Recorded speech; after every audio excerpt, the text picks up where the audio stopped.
تیاری پہلے آج سے شروع کرنی ہے کہ ماہ شعبان المعظم جو ہے اس کا پہلا روزہ جو گزر گیا اس کا بہت زیادہ ثواب ہے. ماہ شعبان کے 15واں روزہ وہ بھی گزر گیا اس کا بڑا ثواب ہے. اور آخری 3 روزے اور ان میں خصوصی طور پہ جس کی تاکید ہے آخری ماہ کا روزہ جو ہے اس کا بہت زیادہ ثواب ہے. آخری روزہ یعنی وہ روزہ ایک ایسا ہوتا ہے جو متردد ہوتا ہے جس میں انسان کو شک ہے پتہ نہیں کل یکم ہوگی یا کل روزہ ہوگا ہوتا ہے نا. متردد روزہ نہیں ہوتا کہ چلو جڑا بھی ہویا رکھ لاں گے رمضان ہویا تا بھی ٹھیک ہے نہ ہویا تا بھی ٹھیک ہے. نہیں وہ آپ نے شعبان المعظم جہاں پہ تردد ہے آپ یقین نہیں آ رہا کہ چاند نظر آیا ہے نہیں آیا آپ نے وہ روزہ رکھ لینا ہے شعبان کا آخری روزہ. شعبان المعظم کا آخری روزے کی نیت سے روزہ رکھ لینا ہے. آپ کو دن کو 2 بجے شام کو 4 بجے تو 8 بجے پتا چلا کہ چاند نظر آ گیا مجھے نہیں پتا چل سکا تو وہ روزہ ادھر کنورٹ ہو جائے. سارا دن گزر گیا افطاری کے بعد پتا چلا تو آج تو روزہ تھا ماہ مبارک کا تھا وہ آپ نے تو شعبان معظم کا رکھا تھا. آپ کا خود بخود علیکم السلام آپ کا خود بخود روزہ ادھر کنورٹ ہو جائے گا. یعنی وہ آپ رکھیں گے تو ہوگا نا. متردد روزہ نہیں ہوتا تردد جس میں ہو شعبان تو ہویا تھا ٹھیک ہے رمضان تو ہویا تھا ٹھیک نہیں آپ نے وہ جس پہ یقین ہے وہ رکھنا ہے. یقین مجھے یقین ہے کہ شعبان کا تو یقین ہے رمضان مبارک کا شک ہے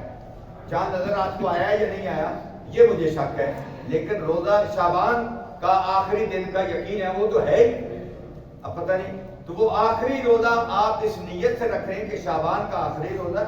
اس کا ثواب بھی بہت زیادہ ہے. آپ نے رکھ لیا ہے. اگر چاند نظر آ گیا آپ کو پتہ چل گیا دن کو کسی ٹائم پہلے ٹائم پچھلے ٹائم کسی وقت رات تک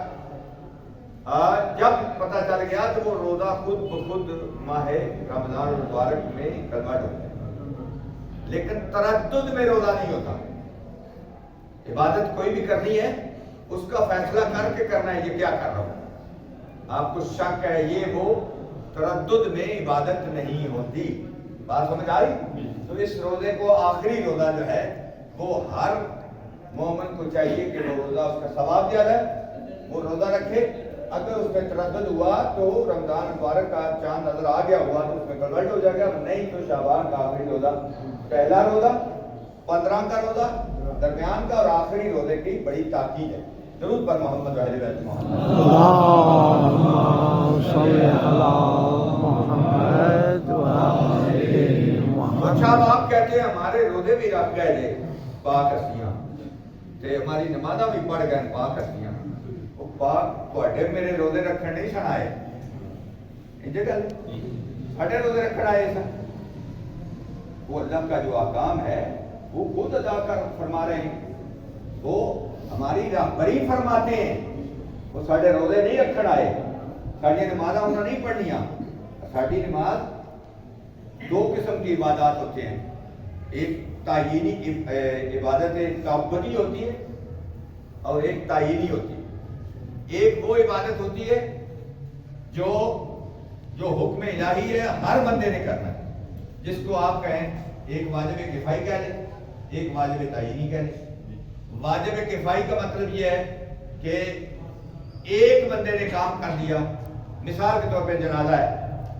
تو ایک بندے نے محلے میں جنازہ پڑھ دیا باقی پڑھے گے ثواب ہے لیکن کسی ایک نے بھی نہ پڑھا تو سارا گاؤں سارا محلہ گناہگار ہوگا. 1-2 نے پڑھ دیا ہے باقی نے نہیں پڑھا تو وہ گناہگار نہیں ہوں گے. آج میں ایسی برادری کرنے ہیں چلو تم ادھر پڑھے میں ادھر چھوڑ جاتا حاضری جا گیا جی فلانے ٹبر جو فلانا بندہ آیا ہے. یہ کفائی یہ ہے کہ ایک بندے نے 2 بندے نے اس واجب کو ادا کر لیا ہے تو باقی لوگوں پہ فرض نہیں ہے گناہگاری نہیں. لیکن تعینی جو ہے یہ واجب تعینی جو ہے وہ یہ ہوتا ہے کہ باپ نے پڑھا تو بیٹے پہ ساقط نہیں ہے. نماز صبح کی فرض ہے باپ پہ علیحدہ ہے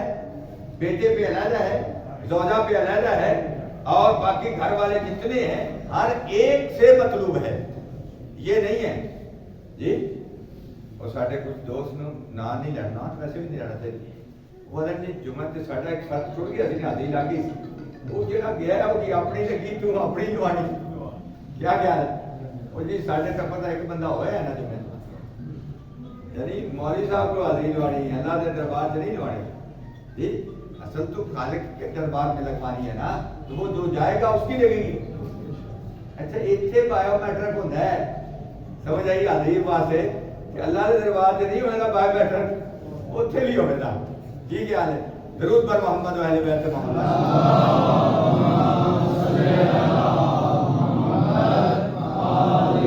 مجھے اکثر اس بات کی خوشی ہوتی ہے کہ پاکستان کی واحد مسجد ہے جس میں اکثریت ہماری نوجوانوں کی ہوتی ہے اکثریت کیا ہوتی ہے نوجوانوں کی ہوتی ہے بزرگوں کے ذمہ چونکہ گناہ کو نہیں ہوتا پاک صاف ہے ان کو یہاں آنے کی ضرورت کم ہوتی ہے اور جوان جو ہے یہ گناہگار ہوتے ہیں تو ویسے حکم بھی ہے در جوانی توبہ کردل سیوائے پیغمبریہ جوانی میں توبہ کرنا پیغمبروں کا شیوا ہے تو یہ پیغمبروں کی سنت کو ادا کرتے ہوئے جوان مسجد میں آتے ہیں پیغمبروں کے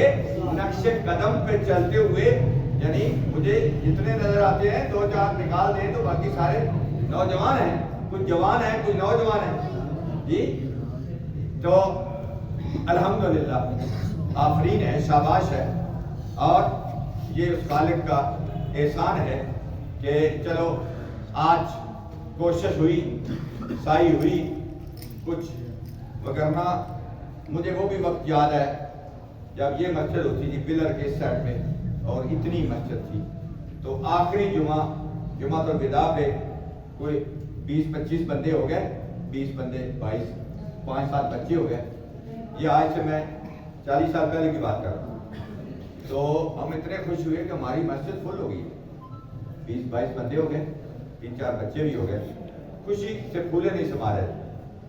تو اب اس میں کوئی ٹینشنیں ہوئی ہیں یعنی بندوں کا قصور نہیں ہے کچھ نے کہا جمعہ حرام ہے کچھ نے کہا جمعہ پڑھانے والا لانتی ہے کچھ نے کچھ کہا میڈیا پہ آگے پیچھے یہ سارے شور شرابے ہوتے ہو رہے ہیں لیکن یہ بات یاد رکھنا جب قرآن سے دوری ہوگی جب اہل بیت سے دوری ہوگی یا ورثان اہل بیت جو ہیں جو علماء ہیں ان کے اہل بیت کے علوم کے وارث ہیں جب ان سے دوری ہوگی پھر نتیجہ غلط نکلے گا نتیجہ بے راہ روی کا شکار ہو جائیں گے پھر راستے بھٹک جائیں گے راستہ وہی بتاتا ہے جو جانتا ہو جو نہیں جانتا وہ بتاتا ہی نہیں اگر بتائے گا تو غلط بتائے گا تو ہر لمحہ راستے منزل سے دور ہوتے جاؤ گے قریب نہیں جاؤ گے قریب تب جاؤ گے پیدل جانے والا بھی منزل پہ پہنچ سکتا ہے ہیلی کاپٹر پہ جانے والا بعض دفعہ منزل پہ نہیں پہنچتا اس نے جانا لاہور ہے اس کا رخ پنڈی کی طرف ہے تو ہیلی کاپٹر بھی منزل پہ نہیں لے جائے گا دور لے جائے گا راستہ زیادہ ٹھیک ہے تو پھر پیدل چلنے والا بھی آہستہ آہستہ منزل مقصود کے قریب تر ہوتا جائے گا اس لیے راستہ جو ہے وہ ہے اصول دین تو کیا ہے اصول دین راستہ ہے وہ مضبوط ہو پھر منزل پہ پہنچ سکتے ہیں جی پھر اس راستے پہ چلنے کے لیے اگر رہنما اچھا مل جائے تو پھر بھی آپ منزل پہ جلدی مقصد پہ پہنچنے کے قابل ہو جائیں گے جو کہ ہمارا راستہ بھی ٹھیک ہے اور وہ راستہ اس کی جزیات کتنی ہیں بولو کتنی ہیں سارے بولو توحید عدل نبوت امامت قیامت اس میں تقلید نہیں ہوتی اس میں یہ دلیل سے ماننا ہے عقل سے ماننا ہے دلیل سے ماننا ہے ان 5 کو اس کے بعد رہنما اچھا مل جائے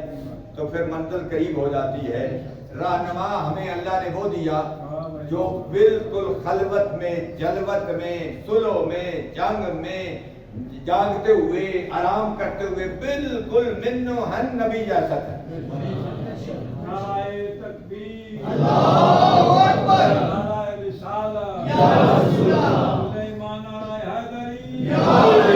وہ پاک نبی کے بعد یہ فرماتے ہوئے نظر آتے ہیں میں نے رسول پاک سے ایسے علم لیا جیسا پرندہ پرندے کو چوگ دیتا ہے، پرندہ پرندے کو زکن زکا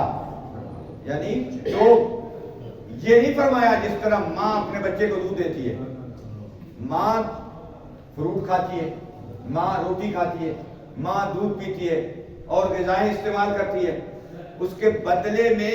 وہ ٹھوس غذائیں بھی کھاتی ہے، محلول بن کے اس کی چھاتی کے ذریعے اس بچے کا محلول بن کے دودھ بن کے بچے کی شکم میں جاتا ہے۔ لیکن پرندہ ایسے نہیں کرتا، پرندہ جیسے دانا لاتا ہے اسی طرح اپنے بچے کے حلق میں دے دیتا ہے۔ تو مولا متقیان نے یہ نہیں کہا کہ جس طرح ماں اپنے بچے کو دودھ دیتی ہے،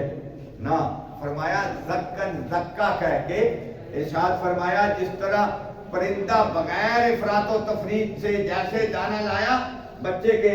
حلق میں منہ میں دے دیا، پاک نبی نے جیسے علم الہی اللہ سے لیا اسی طرح بغیر تفریط کے علی کو عطا کر دیا۔ اور علی کا علم من و عن نبی کا علم ہے، نبی کا علم من و عن اللہ کا علم ہے۔ تو یہ خوش قسمتی آپ لوگوں کی ہے، ہماری ہے۔ ہمیں اللہ نے وہ راہبر عطا کیا کہ جو کسی کائنات میں کسی کو میسر نہیں ہوا، جس کے اول سے لے کر آخر تک یعنی